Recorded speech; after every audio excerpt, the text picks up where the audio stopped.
దేవుని నామమునకు మహిమ కలుగును గాక.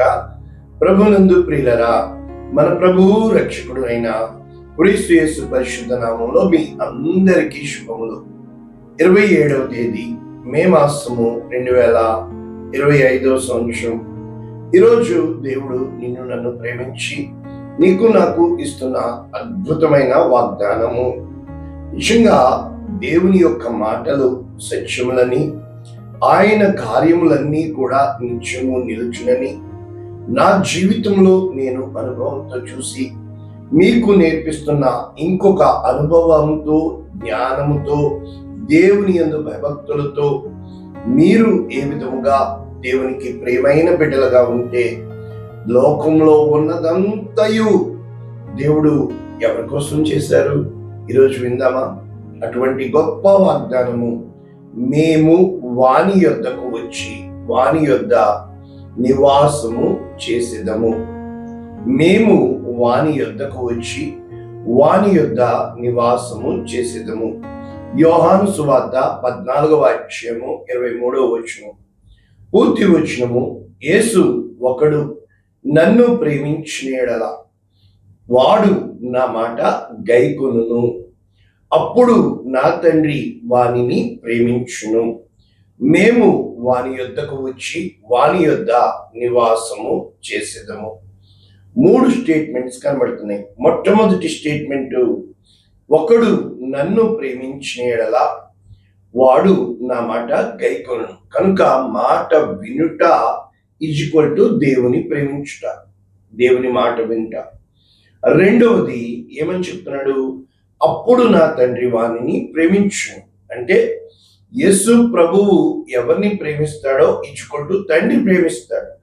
యేసు ప్రభు మాట ఎవరు వింటున్నారో వారు తండ్రి మాట విన్నట్లు. కారణము, నేనే మార్గము, నేనే సత్యము, నేనే జీవమని ఈ యోహాను సువార్త 14వ అధ్యాయంలో మనకి తెలియపరచబడుతుంది. ముఖ్యంగా ఇస్కరియోతు కాని యూదా ఒక ప్రశ్న అడిగినట్లు మనము 22వ వచనంలో చూద్దాం. అయితే ఇప్పుడు ఈక్వేషన్ ఏమని చెప్తున్నాడు? మేము వాని యొద్దకు వచ్చి వాని యొద్ద నివాసము చేసేదము. వాని యొద్ద నివాసము చేసేదము. ఇది వాగ్దానం. కనుక ఒకసారి ఇస్కరియోతు యూదా అంటే కాని యూదా ఏమడిగాడు?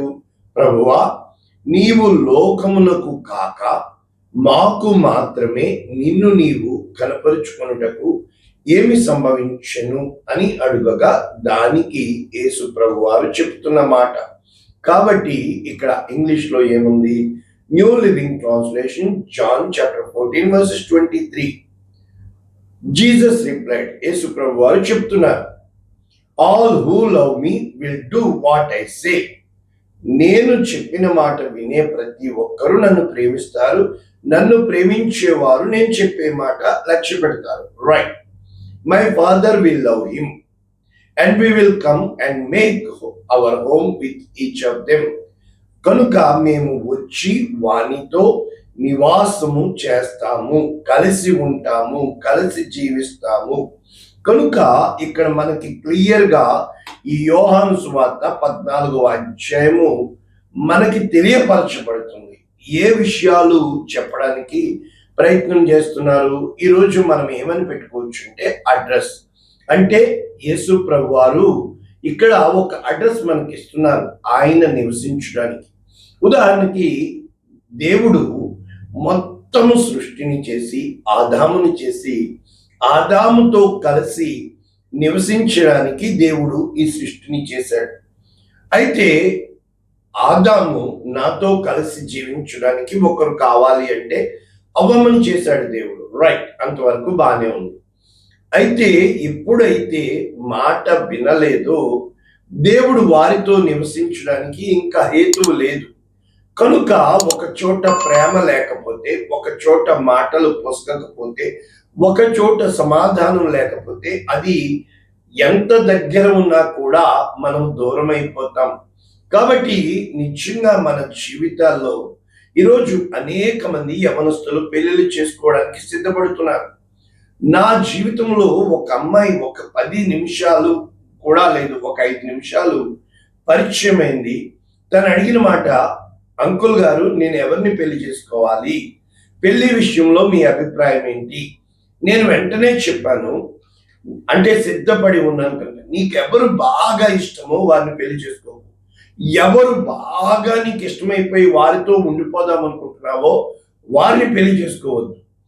ఎవరు లేకపోతే నువ్వు బ్రతకలేవో, ఎవరిని ఇంకా నీ వల్ల కాదు, వాళ్ళు నాకు ఖచ్చితంగా కావాలి అని అనుకుంటావో వాళ్ళని పెళ్లి చేసుకో అని చెప్పాను. ఈలోపు తనకి ఫ్లైట్ వచ్చింది, వెళ్ళిపోయింది. అంటే కనీసము మన జీవితంలో చాలా మందితో మన ఇష్టంలో వీళ్ళతో ఉండిపోతే బాగుండు అనుకుంటాం. మనం అనుకున్న మరుక్షణం దేవుడు వారిని తీసుకెళ్ళిపోతూ ఉంటాడు. అంటే మన నివాసము ఎప్పుడు కూడా చూచుటను బట్టి, వినుటను బట్టి, కొంచెం కాలము చూపించే ప్రేమ ఆప్యాయతలను బట్టి, తొలి ప్రేమ ఎన్నోసార్లు నేర్చుకున్నాం, అది సత్యమని అనుకుంటూ ఉంటాం. కానీ చెదరగొట్టువాడు, సమకూర్చువాడు, ఆ ప్రేమ దేవుని మీద పెట్టుకున్నప్పుడు అందరూ తిరిగి నీ దగ్గరికి వస్తారు. ఒక యోసేపు కదా, దావీదు కదా, మోషే కదా, అందరిది. మోషే ఒక వ్యక్తిని చంపేశాడు ఇశ్రాయేలుల మీద ప్రేమతో, కానీ దేవుడు శిక్ష విధించాడు. ఒక రోజు అడిగాను, చెప్పేశాడు కదా ఎందుకు శిక్ష వేయలేదని. 40 సంవత్సరాలు అరణ్యంలోకి పంపించేశాడు. అంటే యావజ్జీవం అంటే 14 సంవత్సరాలు వేస్తారేమో, 40 సంవత్సరాలు దేవుడు శిక్ష విధించాడు మోషే చేసిన పాపానికి. ఈ రోజున మన జీవితంలో చాలాసార్లు మనకి నచ్చింది బట్టి ఈ ప్రేమ అనేది అనేక మంది యవనస్తుల్ని ఏమి చేస్తుందంటే, ఈ విధమైన భయంకరమైన వారి జీవితాలు పంచుకోవడానికి లివింగ్ వచ్చేసింది కనుక ఇష్టం వచ్చినట్లు మనము ఇష్టమైతే ఉంటున్నాం, కష్టమైతే వదిలేసి వెళ్ళిపోయే వారంగా ఉన్న మనకి ఈరోజు దేవుడు మరి ఎవరితో నివసించడానికి ఆదాము కోసం చెప్పుకున్నాం. అయితే ఆదాము ఎప్పుడైతే దేవుడు ఇక నివసించేవాడుగా లేకపోయాడో, దేవుని మాట వినలేని వాడుగా వేరొకరి మాట వినడం మొదలు పెట్టాడో, వారి మధ్య వ్యత్యాసము, ఆ యొక్క దూరం పెరిగిపోయిందో, ఆదాము వెళ్ళిపోయాడు. దేవుడు ఆకాశము నుండి తొంగి చూస్తున్నాడు. ఎంత వరకు తొంగి చూశాడంటే, మనం ఒకసారి ఆకాశం నుండి తొంగి చూసే వచనాలు చూస్తే, ప్రభునందు ప్రియులారా, మనకందరికీ తెలిసిందే. దినవృత్తాంతములు 2వ గ్రంథం 16:9, తన ఎడల యథార్థ హృదయము గలవారిని బలపరచుటకై యెహోవా కనుదృష్టి లోకమందంతటా లోకమంతా దేవుడు వెతుకుతున్నాడు. ఒక్కడైనా నా మీద యథార్థ హృదయము కలిగి ఉంటాడా? ఈ కీర్తన 53, కీర్తన 14 రెండు ఒకలాగే ఉంటాయి. రెండవ క్షణంలో అంటాడు, వివేకము కలిగి దేవుని వెతుకువారు కలరేమో అని దేవుడు ఆకాశము నుండి నరులను పరిశీలించుచున్నాడు. ఇక మనకి కీర్తన 33:13 మనందరికీ తెలుసు, యెహోవా ఆకాశంలో నుండి కనిపెట్టుచున్నాడు, నరులందరినీ దృష్టించుచున్నాడు, తాను ఉన్న నివాస స్థలంలో నుండి భూలోకలందరి వైపు చూచున్నాడు. ఈరోజు ఆయన నీ వైపు చూస్తున్నాడు, నీతో కలిసి జీవించడానికి. ఆయన కలిసి జీవించడానికి దేవుని యొక్క వాక్యం సెలవిస్తుంది. ఈరోజు మనము నేర్చుకుంటున్న ఈ వాక్య భాగంలో ఈ యోహాను సువార్త 14వ అధ్యాయము మనము ఒక్కసారి ముందు వెనుకకి వెళ్తే ఇక్కడ ఏమని చెప్పబడుతుంది అంటే, దేవుడు ఇక్కడ యేసు క్రీస్తు ప్రభుల వారు, మీరు నన్ను ప్రేమించిన యెడల నా ఆజ్ఞలను గైకొందురు. కాబట్టి ప్రేమించడము అంటే ఏంటంటే, ఆయన ఆజ్ఞలు గైకొనడము, ఆయనతో కలిసి ఉండడము. మొట్టమొదట నేను ఒక మాట చెప్పనా, మనలో ప్రభావము ఉంది. మన మాటలు ఎదుటివాడిని స్నేహముతో, బంధముతో అదే విధముగా కట్టివేయగలవు. అదే విధముగా మన మాటలు అసూయతో, ద్వేషముతో ఎదుటివాడిని కొట్టివేయగలవు. అంటే ఒక వ్యక్తి జీవితాన్ని కట్టగలం మన మాటలతో, ఒక వ్యక్తి నాశనాన్ని కూడా మనము చేయగలం మన మాటలతో. కనుక ఈ రోజున దేవుడు నివసించాలని ఎదురు చూస్తున్నప్పుడు 7వ వాడైన హానోకు దేవునికి దొరికాడు. దేవుడు ఇంకా అతన్ని వదిలిపెట్టలేకపోయాడు. అతనితో ఉండిపోవాలని, వెళ్ళిపోదామని మనందరికీ తెలుసు. తర్వాత దేవుడు ఆకాశము నుండి తొంగి చూడగా అందరూ తమ మార్గములు చెడిపోయినప్పుడు అప్పుడు దేవునికి నోవాహు దొరికాడు. మనందరికీ తెలుసు, నోవాహుతో దేవుడు దాటి వెళ్ళలేకపోయాడు. నోవాహు కోసం ఓడ చేసుకోమన్నాడు. ఓడలో దేవుడు తల దాచుకున్నాడు. ఏ రోజున దేవుడు తల దాచుకున్నాడు ఓడలో. తాను చేసిన భూమి, ఆకాశము, ఆ యొక్క మొత్తము వృక్షాలు, ఫలాలు, పంటలు, పొలాలు అన్ని పాపముతో నిండి ఉండిపోయినప్పుడు దేవుడు తల దాచుకోవడానికి ఆ నోవాహు ఓడ దొరికింది. ప్రభువునందు ప్రియులారా, నోవాహు ఓడలో దేవుడు నోవాహుతో కలిసి జీవించాడు. అక్కడే పక్షులను పెట్టుకున్నాడు, జంతువుల్ని పెట్టుకున్నాడు. అంటే గొప్ప ఏదేను తోట వేసి భూమి దిగంతముల వరకు వారిని దేవుడు తరిమి అంతా వెతుకుచ్చు. తల దాచుకోవడానికి దేవుడికి నోవాహు ఓడ తప్ప భూమి మీద మరి ఏది మిగలలేదు. భూమి మొత్తం నాశనం అయిపోయింది పాపము చేత. ఆ తర్వాత తిరిగి దేవుడు ఆకాశం నుండి తొంగి చూస్తున్నప్పుడు అబ్రాహాము ఒక్కడు దొరికాడు. అబ్రాహామా పదా అని అబ్రహాములో తల దాచుకున్నాడు. నీకు తెలుసా, అబ్రహాములో తల దాచుకున్న వెంటనే ఈ భూమి మీద కరువు వచ్చింది. ఈ భూమి బద్దలైపోయి అబ్రహాం భార్యని ఎత్తుకుపోయింది. ఈ భూమి పాపము వలన నింపబడి దేవుని సన్నిధిని అబ్రహాముకి దూరం చేయడానికి శక్తికి మించి ప్రయత్నం చేసినా కూడా అబ్రహాము దేవుని యందు బలము కలిగి ఉండగా, అబ్రహామా నీవే నా చిరునామా. ఇప్పుడు దేవుని పేరు ఏమైపోయింది? సర్వశక్తి గల దేవుడు కాస్త అబ్రహాము దేవుడుగా. దేవుని ఇంటి అడ్రస్ ఏమైపోయింది? అబ్రహాము జనాంగముగా. దేవుని యొక్క సంతానం ఏమైపోయింది? అబ్రహామా నీకు నేను సంతానమునిస్తున్నాను. కనుక దేవుని అడ్రస్, దేవుడు అబ్రహాము జనాంగముతో కలిసి జీవించడానికి ఇష్టపడ్డాడు. ఇక్కడ దేవుని యొక్క వాక్యం సెలవిస్తుంది, నేను తండ్రిని వేడుకొందును కనుక ఆయన మీకు ఎల్లప్పుడూ ఉండుటకై. పరిశుద్ధాత్మ దేవుడు ఎల్లప్పుడూ నిత్యము నీలో ఉండాలని, ఆయన సత్య స్వరూపి అని. కాబట్టి లోకము ఆయనను చూడదు, ఆయనను ఎరుగదు, ఆయనను పొందనేరదు. కనుక మనలో ఆయన నివసిస్తాడు. పరిశుద్ధాత్మ దేవుడు దేవుడు అయిన తండ్రి అయిన దేవుడు, కుమారుడైన యేసుక్రీస్తు మనలో నివసించడమే పరిశుద్ధాత్మ అనుభవం పొందుకుందు. కాబట్టి నేను నా తండ్రి యందు, మీరు నా యందు, మీరు మీ యందు ఉన్నాము. కాబట్టి నా ఆజ్ఞలు గైకొను వారి నేను ప్రేమించువాడు. ఇప్పుడు అర్థమైపోయింది. అంటే మాట వినకపోతే, మాట పడకపోతే కలహము ఏర్పడుతుంది. ఎక్కువ సార్లు ప్రశాంతంగా ఉండు, సమాధానంగా ఉండు అంటాడు. కాబట్టి ఇక్కడ మీకు అర్థమైంది. ఇప్పుడు మనము కొంచెం వాక్యం నేర్చుకొని ముగించేసుకుంటే, యోహాను సువార్త 15వ అధ్యాయం 10వ వచనంలో, నేను నా తండ్రి ఆజ్ఞలు గైకొని ఆయన ప్రేమ యందు నిలిచి ఉన్న ప్రకారము మీరును నా ఆజ్ఞలు గైకొనిన ఎడల నా ప్రేమ నిలిచి ఉందురు. కాబట్టి ప్రేమ ఈజ్వల్ టు సమాధానము, సమాధానం ఈజ్వల్ టు మాట కలవడం. ఈ మాట ఎప్పుడైతే కలవదో కలహము ఏర్పడుతుంది, కలవరములు ఏర్పడతాయి, నిజముగా కలకలలు ఏర్పడుతూ ఉంటాయి. ఒక చిన్న రాయి వేసిన ప్రశాంతంగా ఉన్న ఆ యొక్క నీటిలో అది ఎంత అలజడి చేస్తుంది కదా.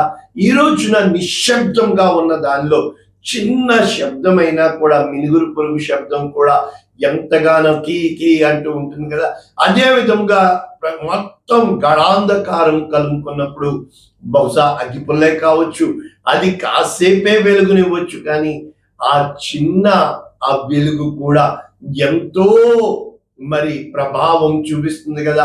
ఈ రోజున నీ జీవితం, నా జీవితం కాబట్టి పరిపూర్ణము కావాలి అంటే, ఎప్పుడైతే ఇక్కడ ఒకే ఒక్క మాట చెప్తున్నాడు, నేను మిమ్మును ప్రేమించిన ప్రకారం మీరు ఒకరిని ఒకడు ప్రేమించండి. కాబట్టి ప్రేమ ఈజ్వల్ టు దేవుని మాట వినటము, దేవునికి లోబడటం. మనమందరము చెప్తున్నాం, ప్రభువు నేను ప్రేమిస్తున్నాను అంటే ఆయన్ని మాటల్లో కాదు, చేతల్లో నువ్వు చేయగలుగుతున్నావా? కనుక ప్రకటన గ్రంథము ఆ యొక్క 3వ అధ్యాయం 20వ వచనం మనందరికీ తెలుసు, నేను తలుపు యొద్ద నిలబడి తట్టుచున్నాను. అంటే ఆయన వెతుకుచునే ఉన్నాడు నీ హృదయం దగ్గర. ఆయన ఎప్పుడైనా ఫలములు అంటే ఆయన స్వరము విని తలుపు తీసినేళ్ళ నా గొర్రెలు నా స్వరము వినును కనుక నన్ను వెంబడించును, వాటికి నేను కాపరినయ్యుందును. కనుక నేను అతని యొద్దకు వచ్చి అతనితో నాతో కూడా అతను భోజనము చేసిన. ప్రభా రండి ప్రభా అన్నం తిందాం, ప్రభా రండి ప్రభా కలిసి ఉందాం. ఊరుకో ప్రభా నువ్వు లేకపోతే, నీవు లేక నేను. ఎంతమంది పాడతారు నీవు లేక ఉండలేనయ్యా అని. కానీ నిజంగా వీళ్ళని హృదయం నిండా వాళ్ళ పిల్లలు, వాళ్ళ కోరికలు, వాళ్ళ ఆశలు, పక్కింటి ఆవిడ బాగుపడిపోతుందని ఇది. మరి నువ్వు ఎలా పాడుతున్నావు? నిజంగా నీలో దేవుడు ఉంటే ఎవరు అలా పోతే అను. అందరికంటే నువ్వు నన్ను ఎక్కువగా ప్రేమిస్తున్న దేవా, ఎందరిలో నేనున్నా ఒంటరి నేనయ్యే. అంటే నీవు దేవునితో నిత్యము సంతోషంతో, నిత్యము సమాధానంతో, నీ పక్కన పార్టీలు జరిగిపోతా ఉంటాయి, నీ పక్కన మీటింగులు జరిగిపోతుంటాయి, 100 మంది వచ్చి దేవుని కోసం మాట్లాడుతూ ఉంటారు. కానీ వాళ్ళు దేవుని కోసం మాట్లాడుతున్నారు, నీవు దేవునితో మాట్లాడుకుంటూ, నీలో నీవు సంతోషపడిపోతూ, దేవునితో నీ దగ్గరికి వచ్చిన ప్రతి ఒక్క చీకటి శక్తి, అంధకార శక్తి లయమైపోయి డాన్స్ కడుతూ ఉంటుంది. అమ్మో ఇక్కడ దేవుడు ఉన్నాడని. అక్కడ మరి దేవుని కోసం చెప్తున్నారు, అక్కడ దేవుని కోసం పాటలు పాడుతున్నారు, కానీ దేవుడు అక్కడ లేడే. అంటే ఇక్కడ సియోను నివాసులారా, నేను వచ్చి మీ మధ్య నివాసము చేసేదను, సంతోషముగా ఉండి. ఎప్పుడైతే నీవు నీ హృదయములోంచి పాటలు పాడుతూ, ప్రభా నీ కోసం పాడతాను ప్రభా, నా కోసం విను ప్రభువా, ఎప్పుడైతే నీవు నీ దేవుడు కలిసి స్తుతించుకునేవారుగా నీ నామమును ఘనపరుస్తాను అని దేవుని కోసం. అంటే మరి ఇప్పుడు దేవుడు ఏమడుగుతున్నాడు? ఎవరితో ఉంటానంటున్నాడు? దేవుడు అడిగేది ఏంటి? ఏమీ లేదు. ఏమంటాడు? మనుషుడా, ఏది ఉత్తమమో మరియ ఉత్తమమైన దానిని ఎంచుకునేను, అది ఆమె యొద్ద నుండి తీసివేయబడదు. ఈమె నన్ను బహుగా ప్రేమించను కనుక ఈమె విస్తారమైన పాపములు క్షమించబడి ఉన్నవి. అంటే నువ్వు ఎక్కువ దేవుని ప్రేమించే ఏం చేసినా కొట్టుబాడేస్తాడు. అదేంటండి? అవును, ద ప్రేమ ఇచ్చుకుంటూ, ప్రేమ సమస్త దోషములను కప్పును, ప్రేమ ఓర్చుకొనును, ప్రేమ ఎదురు చూచును, ప్రేమ. కనుక ఏమంటున్నాడు? నీకు చెప్పి ఉన్నాను కదా, న్యాయముగా నడుచుకున్నటయు, కనికరమును ప్రేమించుటయు, దీన మనస్సు కలిగి దేవుని ఎదుట ప్రవర్తించుట. ఇంతకు మించి ఇంకా దేవుడు నేనేమడుగుతున్నాడు అంటే, యెషయా గ్రంథము 57వ అధ్యాయము 15వ వచనం.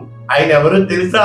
మహాగణుడు, మహోన్నతుడు, పరిశుద్ధుడు, నిత్య నివాసే.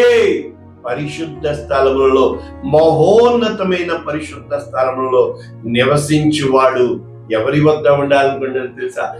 వినయము గల వారి ప్రాణమును గురించి. వినయము అంటే మాట వినటము, మాటకి ఎదురు తిరిగి ఆజ్ఞ అతిక్రమించి పాపము, ఆజ్ఞకు లోబడి విధేయత కనపరిచిన యేసు క్రీస్తు ప్రభుల వారు నలిగిన వారి ప్రాణమును ఉజ్జీవింపచేయుటకు. కనుక వినయము గలవారి యొద్ద, దీన మనస్సు గలవారి యొద్ద ఆయన నీతో నాతో ఉండడానికి. మరి దీన మనస్సు ఉందా? వినయం ఉందా? ప్రార్థన చేద్దాం.